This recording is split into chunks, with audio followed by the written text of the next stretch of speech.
She spent 3 years scrubbing blood from marble floors and keeping her head down, but Abraham could sense something whenever she passed through corridors he occupied.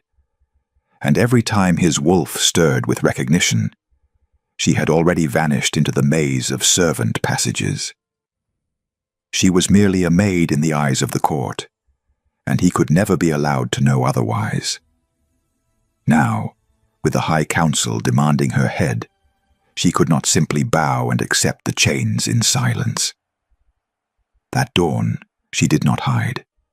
They dragged her across the throne room floor, and the entire court laughed.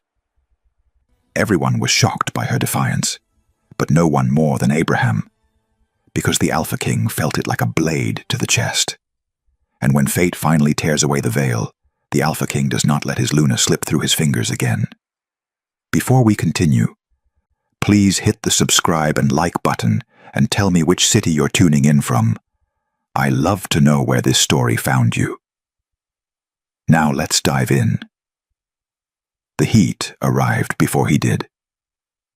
Christiana felt it crawl up her spine like invisible fingers, that oppressive warmth that had nothing to do with the kitchen fires and everything to do with him. She froze mid-scrub, her hands pressed against cold stone, the bloody rag clutched between her fingers. She did not need to see him to know. Her body recognized that presence before her mind could catch up. The sudden tightness in her lungs, the prickle of awareness that made every hair on her arms stand at attention. That suffocating pull she had spent 3 years learning to resist. The Alpha King was in the western wing, too close. She dropped the rag into the bucket with a splash that made old Marta glance up from sorting herbs. Christiana did not wait for questions. She wiped her hands hastily on her stained apron and slipped through the servants' door, the one that led to the narrow stone stairwell most nobles forgot existed. The cold morning air in the stairwell hit her face like salvation. She pressed her back against the rough wall, chest heaving, forcing her lungs to drag in air that did not taste like cedar and leather and something wild she had no name for. 3 years doing exactly this. 3 years fleeing whenever that unmistakable scent announced his proximity. 3 years ensuring their paths never crossed long enough for him to truly see her face. To let those amber eyes she had only glimpsed from behind pillars and through doorways, focus on her for more than a heartbeat. Because Christiana knew, with a certainty that kept her awake at night, what would happen if he ever stopped to truly look at her. If those eyes that noticed what others overlooked actually saw her, everything would shatter. She rested her head against the cold stone, closing her eyes against the sting of exhaustion. Her entire life depended on remaining invisible. It depended on no one asking questions about the kitchen maid who had appeared 3 years ago with no proper references, no family name spoken aloud, no verifiable history. Head cook Marta had accepted her only because Christiana could read, unusual for a maid, and because she worked twice as hard as anyone else and never ever complained. A fragile foundation, but enough to keep a roof over her head when she had nowhere left to run. And where would she run now if she fled Blackridge? Back to the ashes of Elsinore. Back to the ruins where her mother's blood still stained the throne room floor. Back to the men who had burned her kingdom and called it justice. Never. The memory flared hot and vicious. Her mother's crown rolling across marble as the castle burned, the screams, the way Lord Severin had smiled as he gave the order. Let no daughter of the Ashen line survive. But one had, barely. Christiana opened her eyes and straightened her spine. She had survived by becoming no one, by scrubbing floors and emptying chamber pots and singing softly while she worked, so that no one would suspect the maid in the corner was a queen's daughter, who had crawled through fire to live. The sound of boots on stone echoed from below. Her heart stuttered. She moved quickly, silently, deeper into the maze of corridors only servants knew. Away from that scent. Away from the man whose wolf had been searching for something he could not name. Away from the Alpha King who could never be allowed to find her. Because if Abraham of Blackridge ever discovered that the invisible maid he kept almost noticing was Christiana of the Ashen line, the last survivor of a murdered royal family, her second chance at life would end before it truly began. The dawn bells rang. Christiana reached the servants' quarters and pressed herself into the shadows between two wooden crates, breathing hard, waiting for her heart to slow. She would make it through another day unseen. She always did. But even as she thought it, heavy footsteps echoed in the corridor outside. Not his. These were harder, crueler. The sound of iron-toed boots that belonged to the High Council's guards. The door to the servants' hall slammed open. "Christiana of the lower halls," a voice announced, cold and formal. "You are summoned before the High Court." Her blood turned to ice. The shadows could not hide her anymore.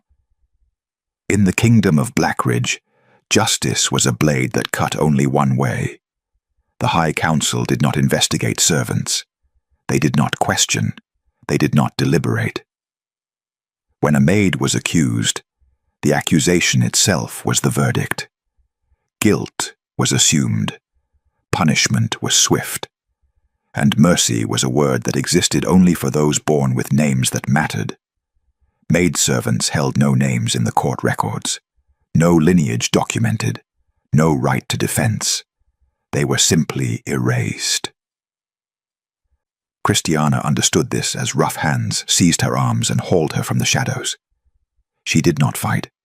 Fighting would only give them an excuse to be crueler.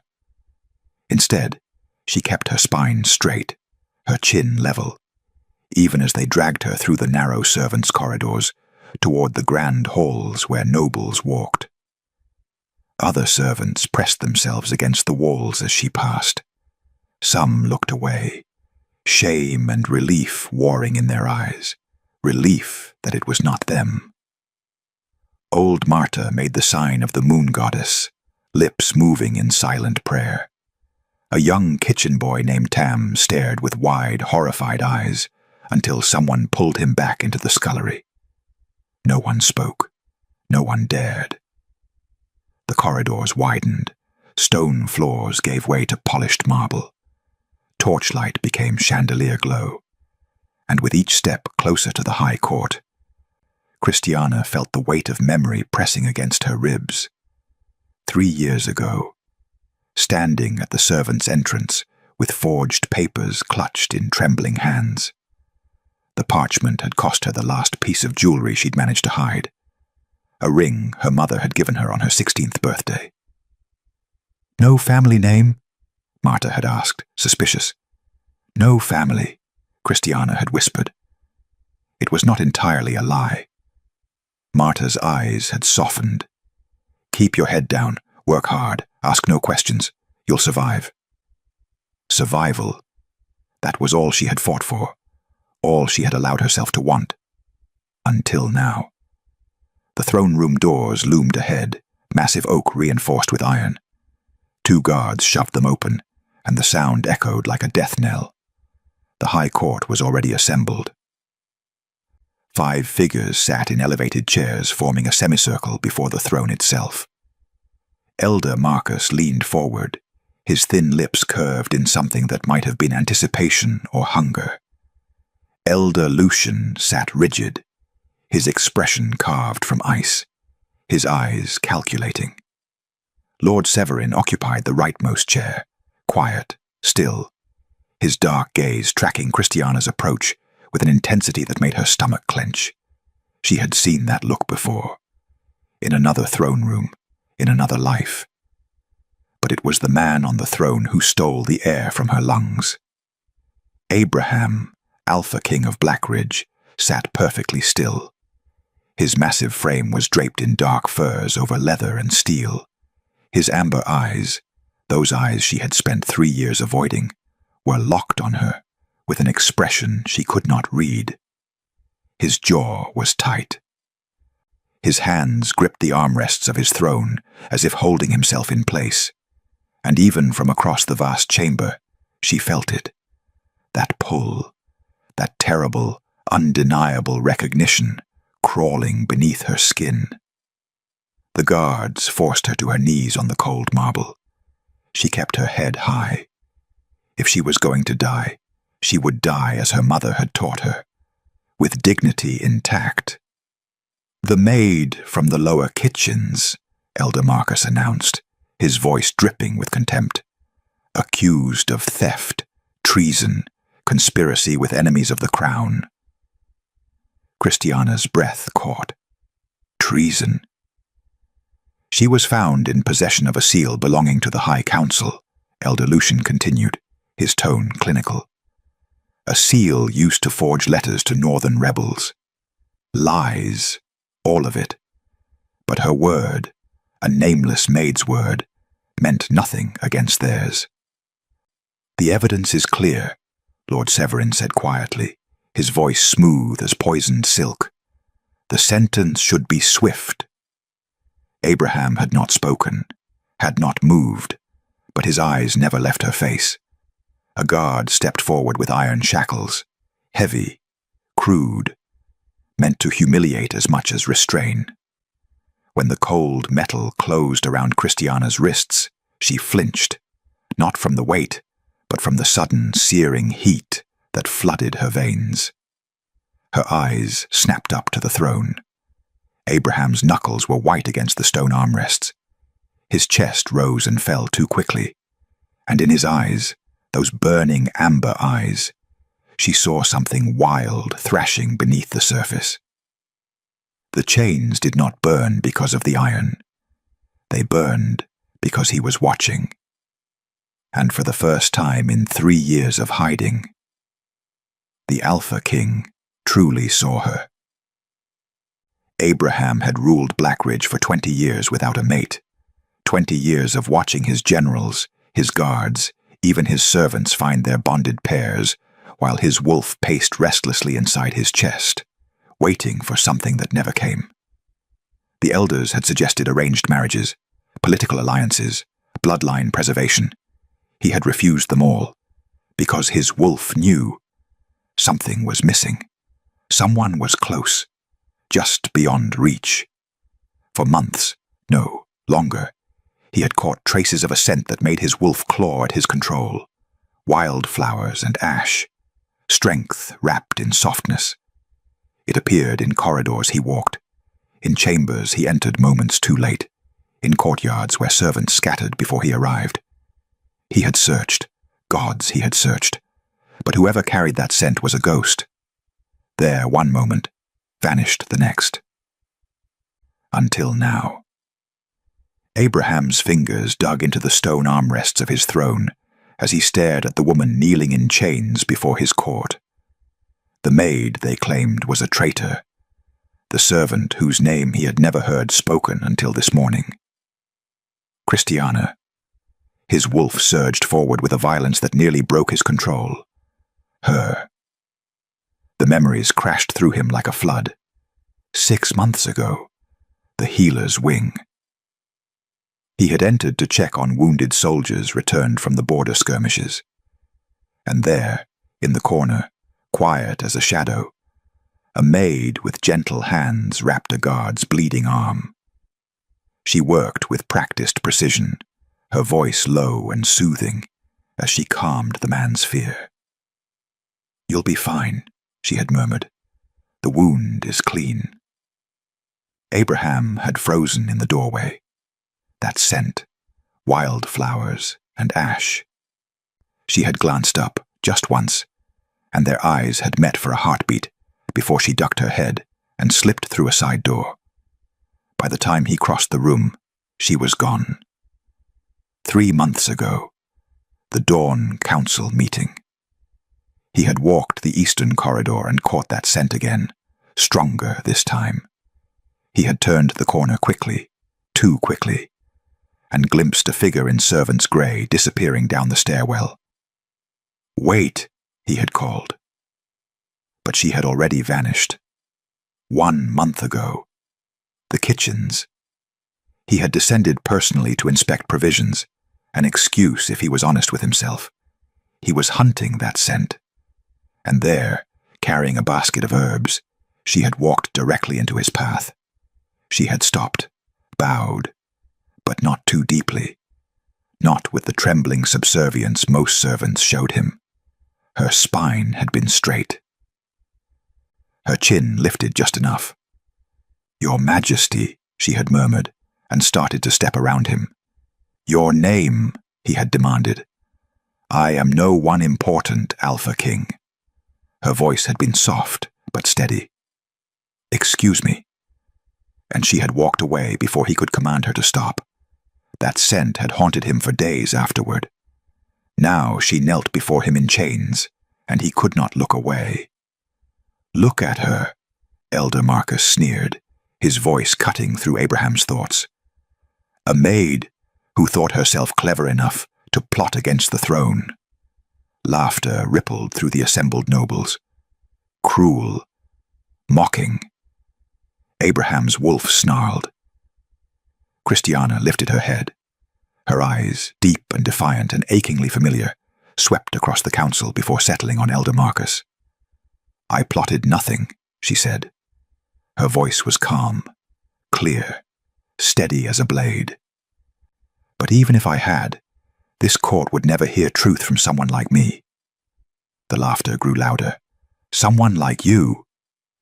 Elder Marcus leaned forward, grinning. "And what are you, girl? A nameless maid with delusions." "I am someone you have already condemned," Christiana interrupted quietly. "My guilt was decided before I entered this room. So why pretend this is justice?" Silence cracked through the hall like breaking ice. Abraham's wolf roared inside his chest, not in anger at her words, but in recognition of the courage it took to speak them, the dignity, the unflinching honesty in the face of certain death.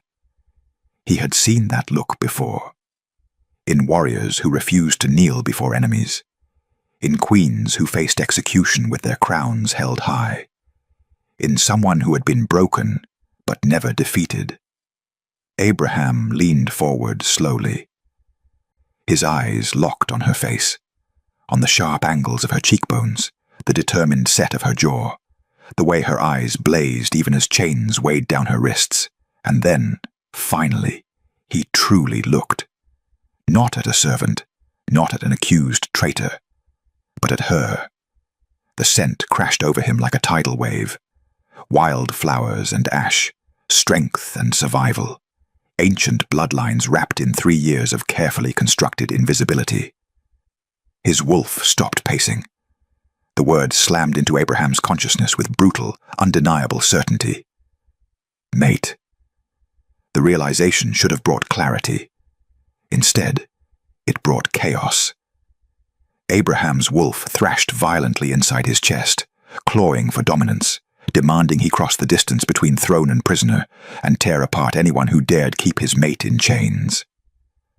But years of iron control held him frozen in place, barely. His knuckles cracked against stone, his vision edged with gold. Every instinct screamed at him to move, to claim, to protect. And still, the council continued as if his world had not just shattered and reformed around the woman kneeling before them. "She speaks well for a kitchen rat," Elder Marcus observed, his tone dripping with amusement. He rose from his seat, circling Christiana like a predator, savoring wounded prey. "Tell me, girl, did you practice that little speech while scrubbing pots? Or did treason come naturally to bastards with no name?" A few nobles tittered. Christiana's jaw tightened, but she did not flinch. "No family," Marcus continued, louder now, playing to his audience. "No history, no worth. You are exactly what this kingdom discards every day. Disposable. He stopped in front of her, looking down with naked contempt. And yet, you thought you could touch matters of state. You thought your hands, filthy from servitude, could hold a council seal. I never touched your seal, Christiana said quietly. She denies it, Marcus laughed, throwing his hands wide. As if denial has ever mattered for her kind. We do not waste trials on servants, girl. We do not waste time. Then why am I here? Christiana's voice cut through the laughter like a blade through silk. If I am already condemned, if my words mean nothing, if I am as disposable as you claim, why drag me before this court at all? The laughter faltered. Marcus's smile thinned. Why? Christiana continued, her voice growing stronger. Because this was never about guilt. This is about reminding everyone who watches that power decides truth, that courts like this do not exist to protect the innocent. They exist to protect the powerful. She lifted her chained wrists slightly. You do not fear what I have done. You fear what I represent. Someone who dared exist outside your control. Enough, Elder Lucian said coldly, though something flickered in his eyes. Discomfort, perhaps, or recognition. But Christiana was not finished. You call me disposable, nameless, worthless. She met Marcus's gaze without blinking. But if that were true, you would have killed me in the kitchens, quietly, quickly. Instead, you brought me here, made a spectacle, because you need witnesses to believe that crushing people like me is justice. The silence that followed was absolute. Abraham's wolf howled. His mate, stood before a council of vultures delivering the truth they had spent decades burying, and every word from her lips made his chest ache with pride and fury in equal measure. She was magnificent, and they were going to kill her. Enough of this, Marcus snarled, his composure finally cracking. The girl has condemned herself with her own insolence. She has spoken what we all know, Lord Severin said quietly from his seat, and for the first time, Abraham's attention snapped to the man. Severin's dark eyes were fixed on Christiana, with an intensity that made Abraham's hackles rise. But truth does not grant mercy. The evidence against her is clear. The seal was found in her possession. Planted, Christiana said flatly. Prove it, Severin challenged, his voice soft as a serpent's hiss. She could not. They both knew it. Elder Lucien stood, his expression carved from granite. The High Council has heard enough. The accused has no defense, no alibi, and no standing to challenge this court's authority. He turned toward the throne, toward Abraham, as if seeking confirmation. Abraham's jaw clenched so hard, he tasted blood.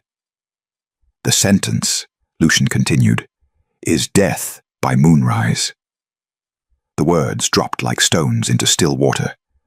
Abraham's vision went gold-edged. His wolf surged forward with enough force that his hands shifted, claws breaking through skin, scraping against stone. No, no. If she died, everything died. The bond that had finally awakened. The mate his wolf had searched for. The woman who had survived 3 years in his castle, carrying secrets and scars and unbreakable dignity. His control began to fracture. All in agreement? Lucien asked. Agreed, Marcus said with savage satisfaction. Agreed, 2 other elders echoed. Lord Severin hesitated for just a heartbeat before nodding. Agreed. Elder Lucian lifted the ceremonial gavel, a massive thing of carved stone and iron. Abraham's wolf screamed. The gavel struck stone with a sound like breaking bones. Execution approved. The silence that followed the gavel's strike was absolute. No one moved. No one breathed. The execution order hung in the air like smoke, choking and final. Christiana kept her head high even as her heart hammered against her ribs. She had known this would be the outcome, had prepared herself for it. Death was simply another enemy she would face with her spine straight and her dignity intact. But then, a sound. Stone scraping against stone. Low, grinding, deliberate. Every head in the throne room turned. Abraham rose from his throne. The movement was slow, controlled. Each inch deliberate, as if he were restraining something massive and violent beneath his skin. His hands released the armrests, claws retracting with visible effort. His amber eyes, burning gold now, fully wolf, never left Christiana's face. The chair scraped backward with a sound like thunder. Elder Marcus's smile faltered. "Your Majesty, I did not authorize this trial." Abraham's voice was quiet, lethal, the kind of quiet that made men reach for weapons. The council froze. "The seal," Elder Lucian began carefully, "was found in her possession. The evidence, I did not approve chains on my Luna." The word detonated through the throne room. Luna. Gasps erupted from every corner. Nobles stepped back. Guards stiffened. Elder Marcus's face drained of color. Your Luna," Marcus stammered. "This is a maid, a servant. You cannot possibly—" "I can."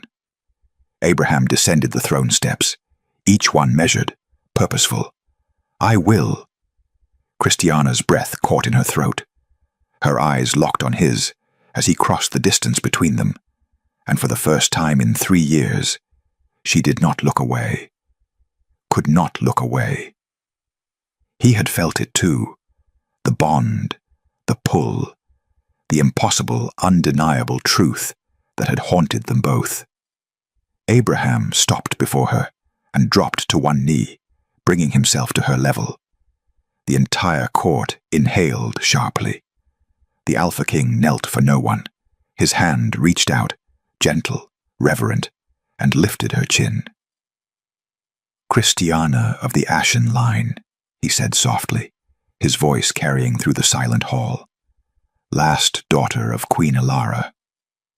Rightful heir to the fallen kingdom of Elsinore." The throne room erupted. Shouts, denials, chaos. Christiana trembled. "You should not." "I should have seen you sooner," Abraham cut in, his thumb brushing across her jaw with heartbreaking tenderness. "I should have recognized you the first time you ran from me. But I see you now." "She's lying," Marcus sputtered, recovering. "This is a desperate ploy." Abraham's head turned with predatory slowness. The gold in his eyes flared. "Are you calling your Alpha King a liar, Marcus?" Marcus went silent. Abraham rose to his full height and grasped the chains binding Christiana's wrists. For a moment, he simply held them, his jaw clenched, fury radiating from every line of his massive frame. Then he pulled. The iron shattered. Pieces of chain clattered across marble like broken bones.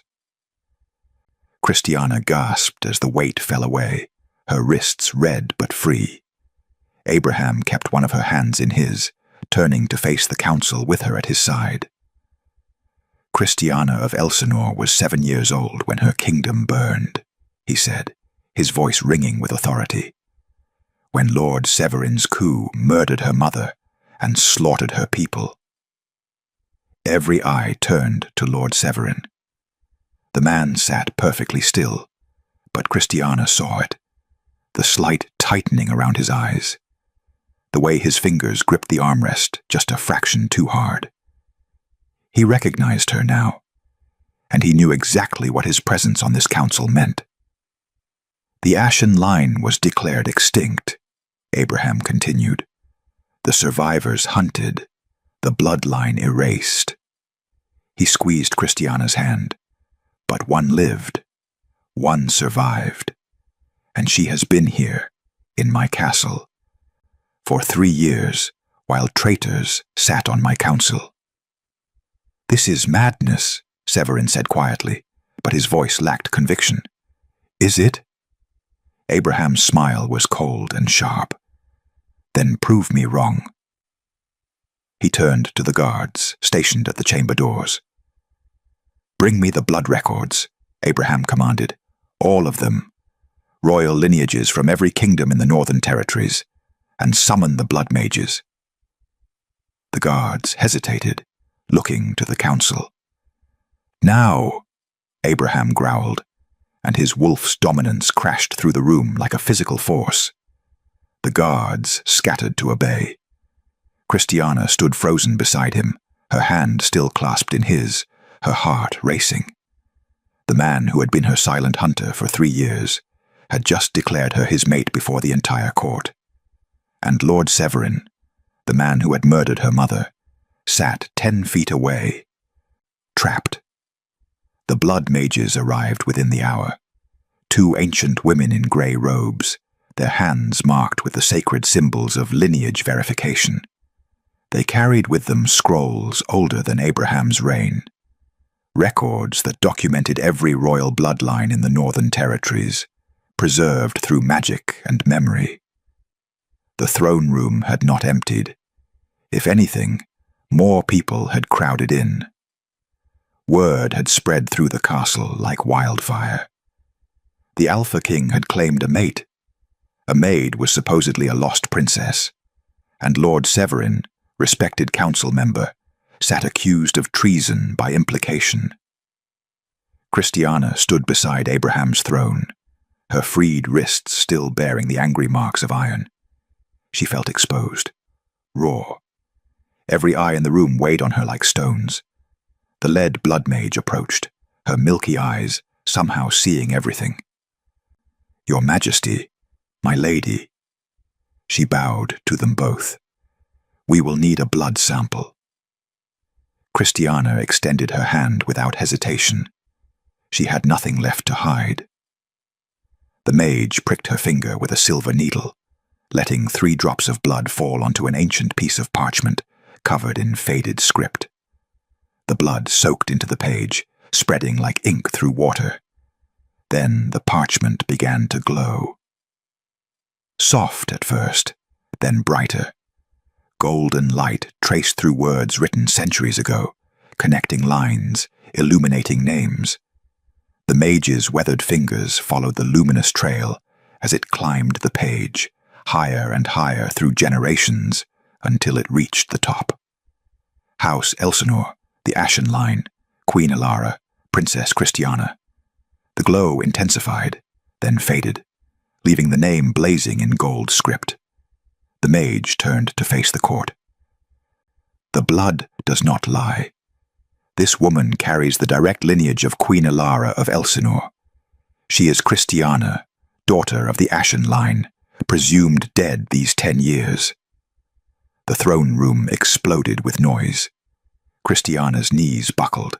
The memories crashed over her like a wave she had held back for a decade. Her mother's face, the screams, the smell of smoke and blood. "Run, Christiana.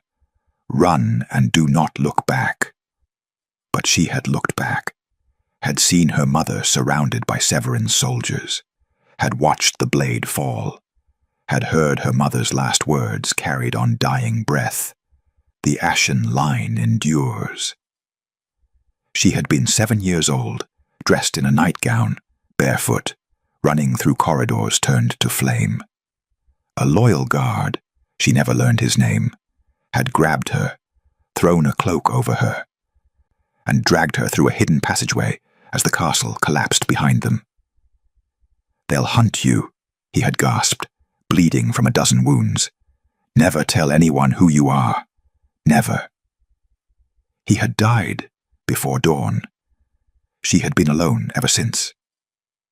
Christiana felt the world tilting, darkness creeping at the edges of her vision. Then strong arms caught her, steadying her against a broad chest. "Abraham." "Breathe," he murmured against her hair, his voice for her alone. "I have you. She killed her, Christiana whispered, her voice breaking. He killed my mother and burned my home. And I was 7, and I know. Abraham's arms tightened around her. I know. For a moment, the throne room and its chaos faded. There was only his warmth, his strength, the steady beat of his heart against her cheek. The bond between them hummed like a living thing, offering comfort she had not felt in 10 years. You survived, Abraham said quietly. That took more strength than any crown. When Christiana finally pulled back and turned to face the court, she found it divided. Half the nobles stared at her with shock and dawning respect. The other half looked to the council with uncertainty. Elder Marcus had gone pale. Elder Lucian's calculating expression had shifted to something resembling concern. And Lord Severin sat perfectly still, his dark eyes fixed on Christiana, with the cold focus of a predator realizing the prey had teeth. Lord Severin, Abraham said, his voice cutting through the noise. You led the coalition that responded to Elsinore's fall. You personally investigated the royal family's deaths. I did, Severin replied smoothly. We found no survivors. Because you made certain there were none, Christiana said, her voice steady now. She stepped forward, away from Abraham's protective presence, facing her mother's murderer across the marble floor. You orchestrated the coup. You killed Queen Ilara, and you spent 10 years ensuring no one questioned Elsinore's fall. Prove it, Severin challenged. The seal, Elder Lucian said suddenly, his eyes widening. The forged seal found in her possession. It was yours, Severin. You planted it. Severin's jaw tightened. You needed her dead, Abraham continued, pieces falling into place. When you realized who she was, or feared she might be, you framed her for treason. Quick execution, no questions asked. This is absurd, Severin said, but his voice had lost its smoothness. Is it? Abraham descended from his throne. Every inch the predator. Then you won't mind if we examine your private correspondence, your financial records, your connections to the Northern Rebellion you've spent years claiming to fight. Severin stood abruptly. The guards at the doors shifted, hands moving to weapons. For a heartbeat, no one moved. Then Severin smiled, cold and sharp and utterly without humor. Clever girl, he said softly, looking at Christiana. You always were. And he ran. Severin did not run far. He ran to war. Within hours, bells rang throughout Blackridge Castle. Rebel forces, mercenaries. Severin had kept hidden in the northern forests, descended on the kingdom like a plague. They wore no colors, carried no banners, but their purpose was singular and brutal. Kill the Ashen Line's last heir. Finish what Severin had started 10 years ago. Abraham had moved Christiana to his private chambers, the most defensible location in the castle. Elite guards lined every corridor. Archers positioned on ramparts.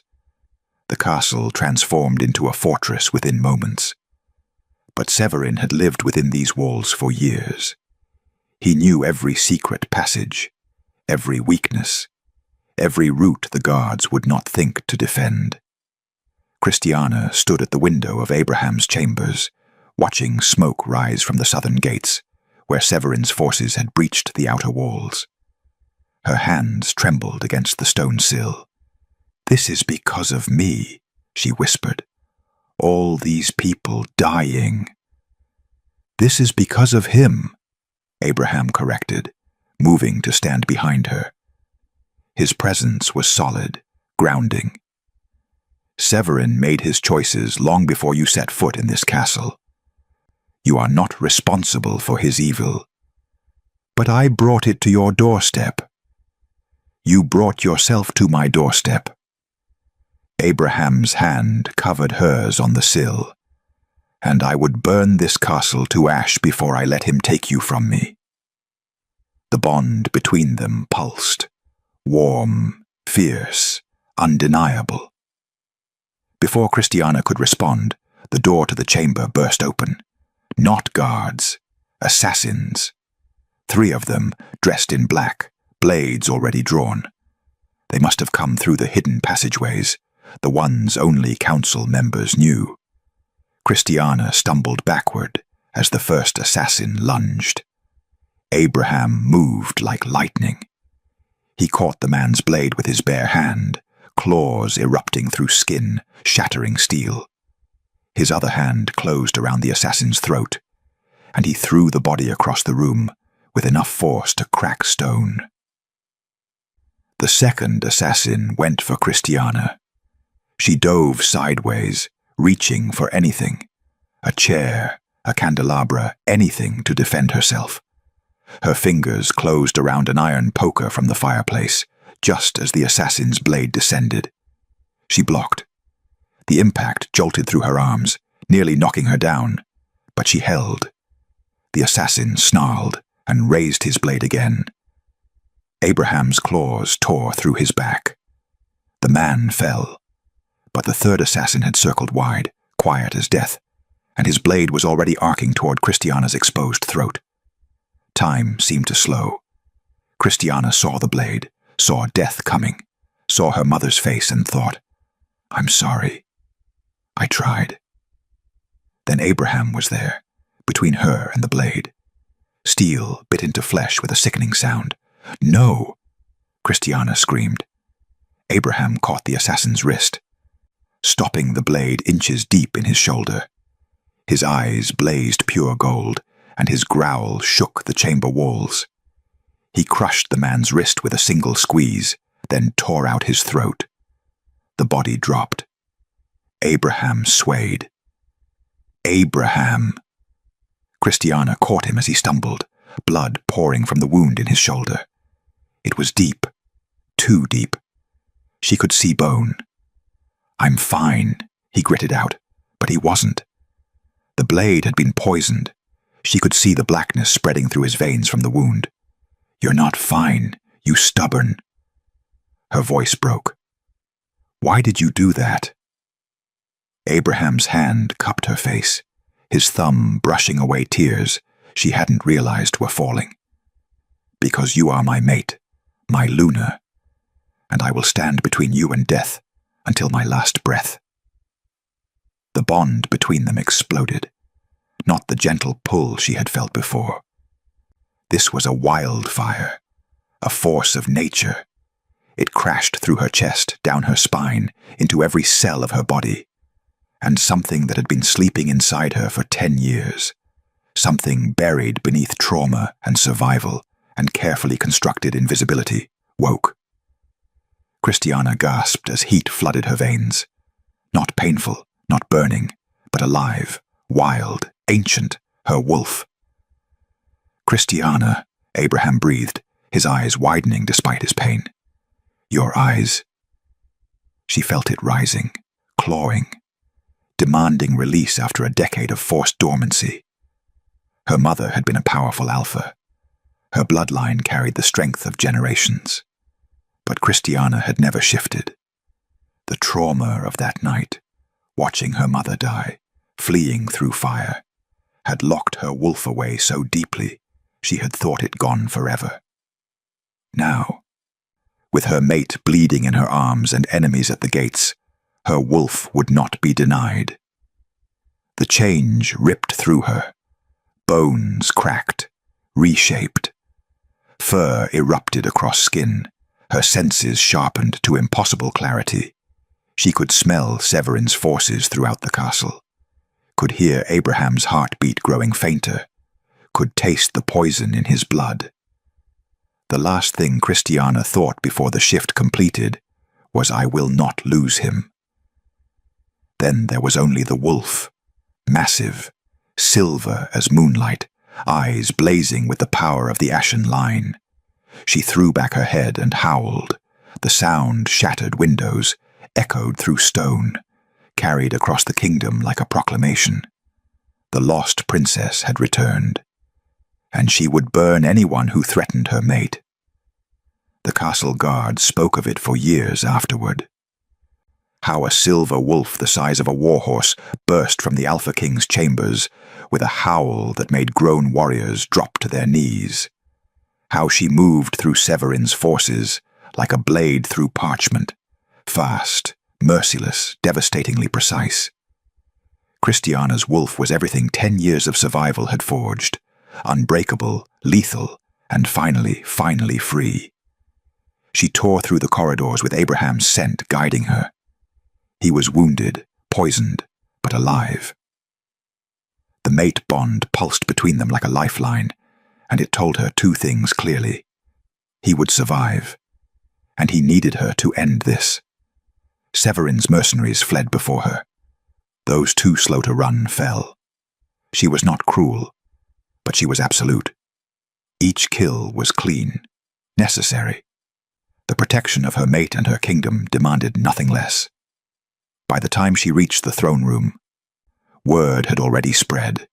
The lost princess lives. The ashen wolf has awakened.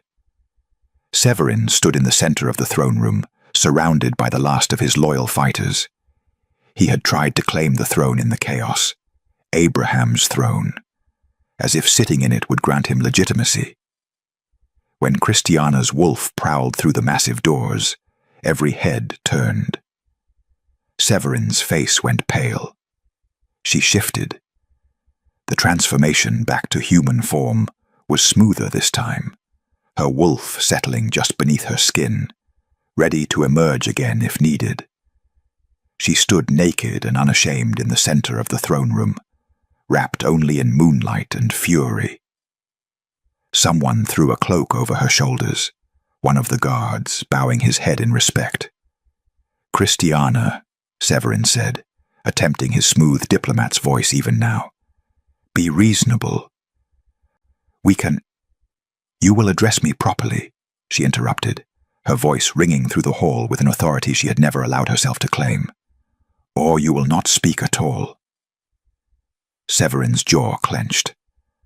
"I am Christiana of House Elsinore, daughter of Queen Alara, heir to the Ashen line." She walked toward him slowly, every step deliberate. "The girl you tried to murder, the princess you declared dead, the bloodline you attempted to erase." The remaining mercenaries dropped their weapons. "I was 7 years old when you killed my mother," Christiana continued, stopping just outside his reach. "I spent 10 years surviving, hiding, scrubbing floors in the castle of the one man whose protection you could not breach." Her lips curved in something that was not quite a smile.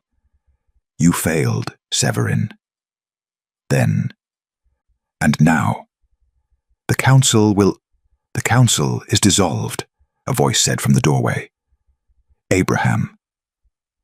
He walked into the throne room, flanked by guards, one hand pressed to his bandaged shoulder, but his spine straight and his presence commanding. The poison had been purged by the pack healers, the wound treated. He was pale but standing, and his eyes held only pride as he looked at Christiana. "Lord Severin is charged with high treason, murder of Queen Alara, attempted murder of Princess Christiana, and conspiracy against the crown," Abraham announced. "He will be held for trial and execution." Guards moved forward, seizing Severin. "This isn't over," Severin snarled as they dragged him toward the dungeons. "The northern kingdoms will never accept her. She's been a maid. The northern kingdoms will accept their rightful queen," Elder Lucian said quietly, stepping forward from where the remaining council members had gathered. He bowed, a full, formal bow, to Christiana. "Or they will answer to Blackridge." One by one, the others followed. Elder Marcus, pale and shaken, bent his knee. The guards, the nobles, the servants who had watched her scrub floors for 3 years. All of them bowed. Christiana stood frozen, overwhelmed by the moment, by the weight of crowns and kingdoms and destinies she had never asked for. Then Abraham crossed to her side, and he knelt. The throne room gasped. "Abraham," she whispered, "you don't have to—" "I'm not kneeling as your subject," he said quietly, looking up at her with those amber eyes that saw everything she was and everything she had survived. "I'm kneeling as your mate." Her breath caught. "Christiana of the Ashen Line," Abraham continued, his voice carrying through the silent hall. "You have your kingdom back, your crown, your name. You need nothing from me." He reached up, taking her hand in his. "But I am asking anyway." The bond between them hummed with warmth and hope and fierce devotion. "Will you stand beside me?" Christiana looked down at the Alpha King kneeling before her, his hand warm in hers, his amber eyes reflecting nothing but absolute certainty. Around them, the throne room held its breath. For 10 years, she had survived by being invisible. For 3 years, she had hidden in plain sight, running from the very man now offering her everything. And in this moment, she understood what her mother had meant with her dying words. The Ashen Line endures. Not through vengeance, not through blood, but through the strength to choose love even after loss, to accept a crown even after it had been torn away, to trust again even after betrayal. "Yes," Christiana whispered. Then louder, her voice ringing through the hall. "Yes." Abraham rose, pulling her into his arms with a gentleness that contradicted his warrior's strength. The bond between them blazed like sunlight, complete and unbreakable, and Christiana felt something she had not felt since she was 7 years old. Safe. The throne room erupted in cheers. The weeks that followed brought transformation. Lord Severin was tried, found guilty by testimony and evidence that painted a decade of conspiracy, and executed at dawn. His allies scattered or surrendered. The Northern Territories, upon learning that Queen Ilara's daughter lived, sent delegations to Blackridge bearing treaties and apologies. Elsinore's restoration began immediately. The burned castle would be rebuilt. The scattered people called home. And Christiana, no longer a maid, no longer hidden, would rule as queen with Abraham at her side, uniting 2 kingdoms through a bond that had been forged in survival and sealed in devotion. The High Council was reformed. Elder Marcus resigned in disgrace. Elder Lucien remained, chastened but loyal. New members were chosen, including, surprisingly, Marta from the Kitchens, whose practical wisdom and fierce protection of the vulnerable made her a voice the common people trusted. Justice, true justice, was restored to Blackridge. Maids were given names in the records. Accusations required evidence. Trials required defense. And those who had been invisible finally had voices that could not be ignored. On the night before Christiana's coronation, she stood on the balcony of Abraham's chambers, their chambers now, and watched the moon rise over the kingdom that had hidden her and the kingdom she would reclaim. Abraham joined her, wrapping his arms around her waist from behind, resting his chin on her shoulder. "Nervous," he murmured against her ear. "Terrified," she admitted. "I spent 10 years learning to survive. I never learned to rule." "You've been ruling since the moment you refused to beg in chains." Abraham turned her to face him, his hands framing her face with heartbreaking tenderness. "You ruled when you spoke truth to a corrupt court, when you stood with dignity while they mocked you, when you shifted to protect the man you loved." He smiled. "You are already a queen, Christiana. Tomorrow we just make it official." She leaned into his touch, letting herself be held by the man who had hunted her scent for months without knowing why, who had recognized her when the rest of the world saw only a maid, who had shattered her chains and stood beside her against an entire kingdom. "I spent 3 years running from you," she said softly. "I know." "I'm done running." "Good." Abraham's kiss was gentle, reverent, filled with all the words they had not yet found time to say. "Because I was never chasing to capture. I was chasing to find you." The moon climbed higher, bathing them in silver light, the same light that had witnessed her mother's murder, her desperate flight, her years of survival, and finally, impossibly, her salvation. Christiana rested her head against Abraham's chest, listening to the steady beat of his heart, feeling the warmth of the bond that connected them. She had been unseen for so long. But Abraham had always noticed, had always sensed her, had been searching for her even before he understood what he was searching for. She was seen now, chosen. And finally, after 10 years of running and hiding and surviving, she was home. The coronation took place the following evening, under a sky full of stars. Christiana wore a crown forged from ash and silver, a symbol of a kingdom reborn. Abraham stood beside her, not behind, not above, but beside. 2 rulers, 2 mates, 2 kingdoms united. When the ceremony concluded and the crowds cheered, Abraham leaned close and whispered, "They said you would beg." Christiana smiled, remembering that day in chains, remembering the court that had mocked her. They were wrong.